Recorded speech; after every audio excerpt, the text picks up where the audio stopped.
There. Hey everybody, welcome.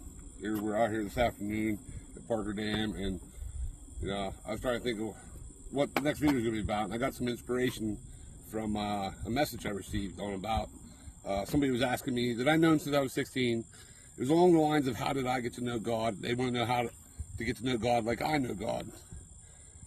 So it was along the lines of that. So the way I responded was, well, first, for me, the way it went was I witnessed the power of God through watching another that I knew, and I seen what God did in his life, which drew me to want to know more. So in order to know more, though, I knew what I had to do next, which was open the good book, the Bible, and study it, and learn it, and meditate on it. And but I want to better address their question. So in order to truly know God, we must be thoughtful and reflective. We must intentionally set aside time to think deeply about the truth revealed in the Bible and consider the way it ought to impact our thoughts, feelings, and our actions. Now, Hebrews 1:2 says, we cannot and do not truly have knowledge of God apart from Christ. Now, this recognition is critical. If we are to know God, Jesus said, I am the way and the truth and the life. No one comes to Father except through me. If you had known me, you would have known my Father also. From now on, you do know him and have seen him.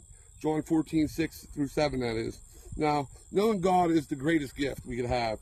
The pursuit of knowing God should be the first priority in the life of a follower of Jesus Christ.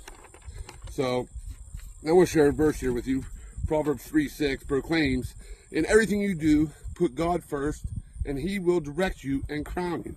Now, 2 Corinthians 5:21 adds, God made him who had no sin, who is Jesus, to be sin for us, so that in him, who is Jesus, we might become the righteousness of God.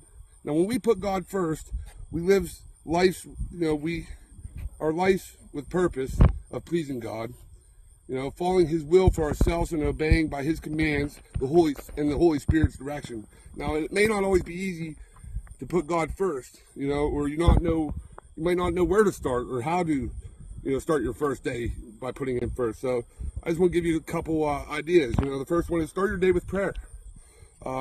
Consider creating a verse card. Something I used to do is I'd have these Bible apps, and I'd write a verse down every day.